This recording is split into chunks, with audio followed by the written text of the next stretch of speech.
Cancers, welcome to my channel.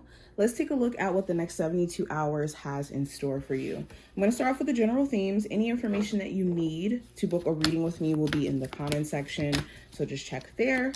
And make sure you subscribe if you have not and you want to see future forecasts from me. Cancer, Sun, Moon, Rising, and Venus placements. What does the next 72 hours have in store? Oh, we have joy. We have rejoicing in the present.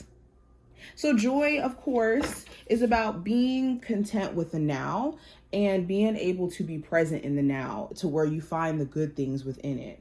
And that allows you to be naturally joyous or naturally, happy. And you could be realizing that your sense of happiness may have been robbed by regret, or maybe robbed by a hyper focus on the cycles that you've already completed and the need to, feel like you need to go back and redo things, or feeling like there's, just certain things you can't seem to live with.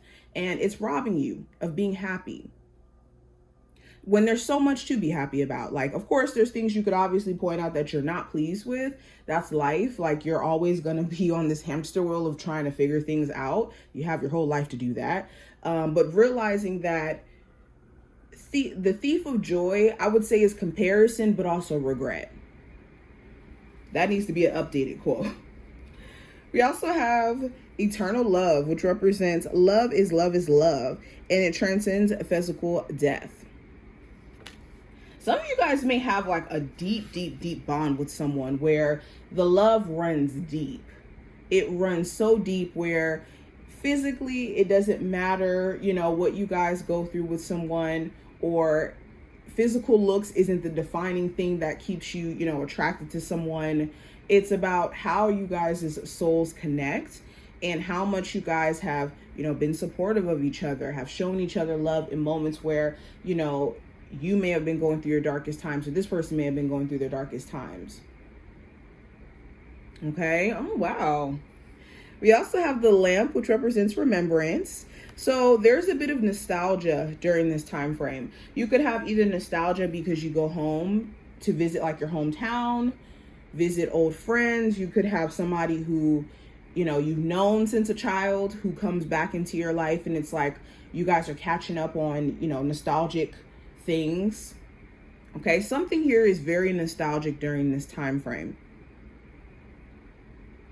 There also could be like an epiphany you may have had about a past situation. Like, let's say, for instance, you had a friendship and that friendship ending really did mess with you.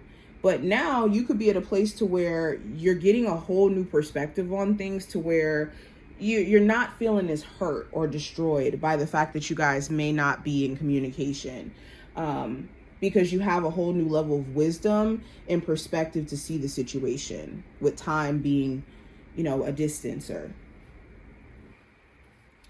Now we also have Hearth, which talks about happiness in our hearts and homes. So we have another card about happiness. I think the theme for this time frame is to prioritize your sense of happiness and to make sure that your sense of joy isn't being stolen by regret, doubt, and the past. Now, what needs your focus during this time frame? What needs to be my Cancer's focus during the next 72 hours? We have bonding with the rhythm of life. And we also have confronting inner demons. So what needs your focus is getting in tune with the rhythm of life and flowing with it, not against it.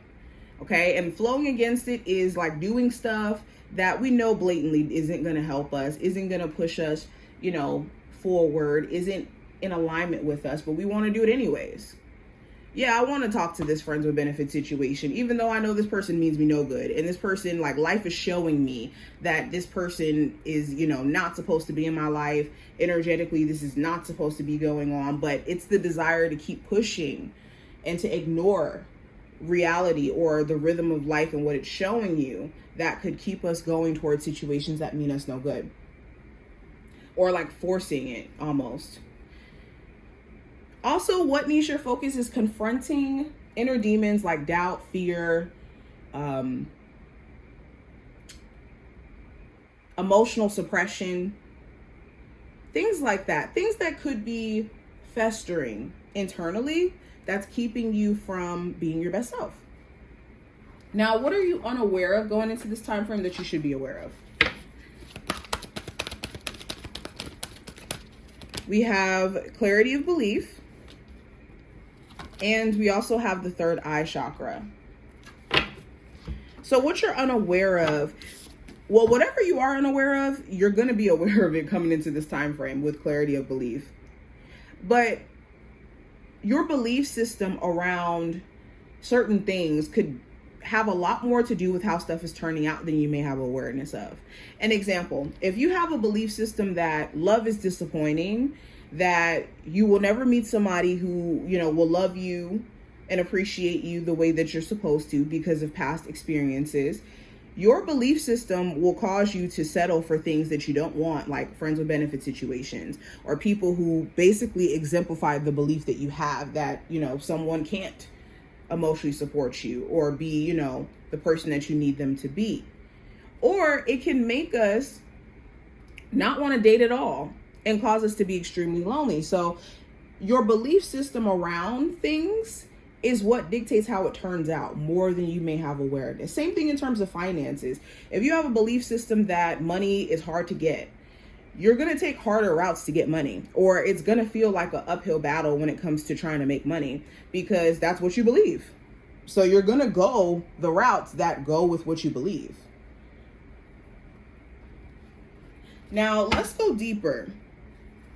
Let's go into a full-on spread for you guys. What's the energy around Cancers just in general for the next 72 hours?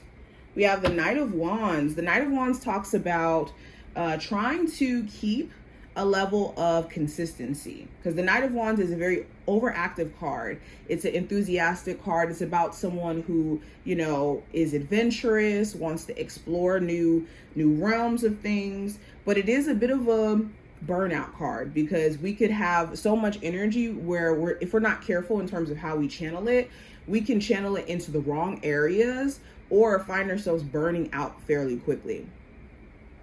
So during this time frame, you could be, trying to balance this out. Also, you could have an Aries, Sagittarius, or Leo of significance, if not a fire sign specifically, just someone who you're trying to catch their drift. They could be energetically all over the place, and someone who's very charming at one point. They seem very enthusiastic to see where things will go, but they may not have any real follow through. When it comes to career and finance, I have the Ten of Swords in reverse. So you could be completely over a job that you may have gotten fired from or a job that you may have quit. You may have had a moment where it just kind of mentally shocked you a bit, and now you're like, okay, well, that cycle is done. That cycle is over. Let me focus on what I'm building now from this point on. With the Ten of Swords in reverse, this does talk about getting out of a defeatist mindset around money. Like if you felt like you were at your lowest point at one point when it comes to finances, or you having a hard time just believing in your career, turning for the up and up. The Ten of Swords in reverse is like, you know what? I'm not going to, assume the worst case scenario. I'm going to push my hardest when it comes to developing my career or seeing progress in my career. When it comes to love, Cancers, we have the King of Wands in reverse. So there could be an Aries, Sagittarius, or Leo. I keep getting fire energy for some reason. Doesn't have to be a fire sign at all, but there could be someone who you're dating where they're extremely mad at you or pissed, or you could be upset with them. If not anger, this could talk about a lack of follow through in actions. Like someone here could be, promising things but not actually doing it, or coming off as, being really interested at one point and then other moments just acting like they can't be bothered. And this could be causing you to have a lot of questions. For others of you, you could find yourself, like I said, just kind of pissed off with someone or just tired energetically with dealing with them. You could also wonder if someone's a player. Like if this is a new person that you're trying to date or get to know, you could have a lot of questions around whether or not they're keeping their options open. The advice for you with the Emperor The advice is to focus on what is in your control and less on what you can't have any control over. The Emperor also talks about keeping your power, not giving your power away to outer situations, okay? This is building structure around your life, also discipline. Some of you, you need to be a lot more structured with how you manage your money or how you manage your time. That's the only way that you're going to level up the way that you want to. The possible challenge you may run into with the Ace of Wands could be taking action. Either taking action, feeling inspired consistently. For some of you, this could be like a sexual relationship you have with someone where the challenge is the fact that they act like that's all the connection is. And you may not really want that to be the case. So cutting them off or knowing what to do may be the challenge. For others of you, the challenge may be someone else's actions. They may be doing things where it's hard for you to read. Okay, this could also be trying to start fresh with a person here. An old friendship, trying to start that over. An old relationship. There could be some things that genuinely do have to be addressed or worked on. Now, last card, Cancers, we have the King of Swords, or Queen of Swords, excuse me. And this talks about being logical, being practical, being rooted in reality. So you could be having like a straight up honest conversation with yourself in regards to what needs to, be cut out of your life. You need to distance yourself from, distraction wise. This could also talk about like a conversation that happens between you and another person where clarity comes and you know exactly what to do moving forward. Queen of Swords is planning as well. So you could be like either following through with a plan that you've already had, like a plan to move, a plan to travel, a plan to start a business, or this is planning during this time frame. But this is what I see. I hope I did give you insight in regards to the next 72 hours. If you took something from this video, definitely thumbs it up and subscribe, and I will see you in the next one.